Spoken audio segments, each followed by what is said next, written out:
हिंदू पौराणिक कथाओं में एक ऐसे पात्र हैं जिनकी शक्ति की कोई सीमा ही नहीं है। एक ऐसे देवता जिनकी कहानियां भक्ति, शक्ति और ज्ञान का एक अद्भुत संगम है। जी हाँ, आज हम उन्हीं श्री हनुमान के बारे में बात करने वाले हैं। तुलसीदास जी की ये जो पंक्ति है, ये हनुमान जी की क्षमताओं का पूरा सार बता देती है।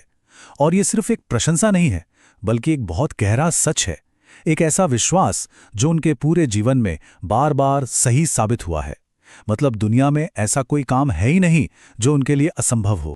तो सवाल ये उठता है कि इस असीम शक्ति, इस बुद्धि और इस विवेक के पीछे का असली राज क्या है? चलिए, आज इसी राज को जानने की कोशिश करते हैं। ये एक ऐसी यात्रा है जो हमें भक्ति के सबसे गहरे स्तर तक लेकर जाएगी। देखिए, हनुमान जी की हर शक्ति का जो आधार है वो है उनकी अटूट भक्ति। और ये कोई साधारण भक्ति नहीं है, बल्कि एक ऐसी चेतना है जो उन्हें सबसे सबसे अलग बनाती है। हनुमान जी की भक्ति का मूल दर्शन बहुत ही गहरा है। वो हर जीव में, हर एक कण में केवल और केवल अपने प्रभु श्री राम को ही देखते हैं। उनके लिए कोई दूसरा है ही नहीं। और जानते हैं, यही वो सोच है जो उनकी निस्वार्थ सेवा को प्रेरणा देती है और उन्हें असीम करुणा से भर देती है। इस भक्ति का एक बहुत ही खूबसूरत उदाहरण एक छोटी सी कहानी में मिलता है।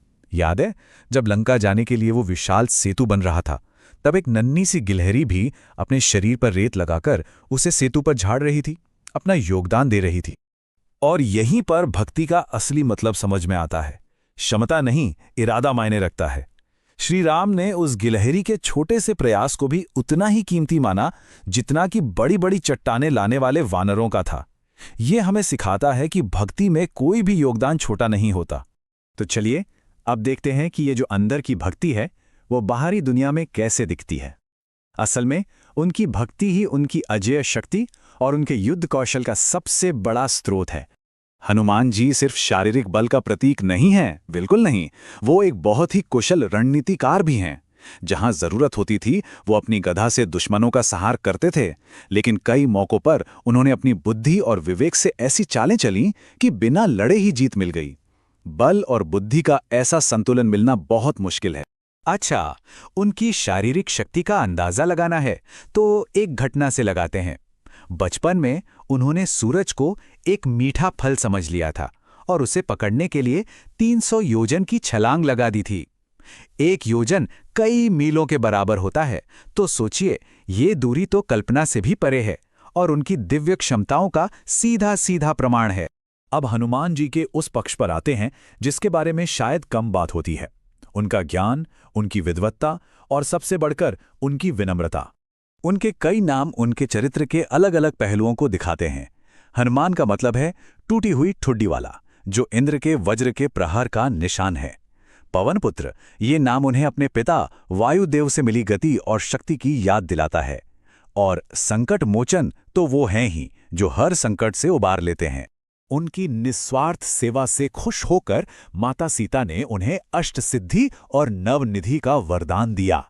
ये हैं 8 अलौकिक शक्तियां और 9 दिव्य खजाने, जो किसी को भी आकार बदलने से लेकर मन की गति से चलने तक की क्षमता दे सकते हैं।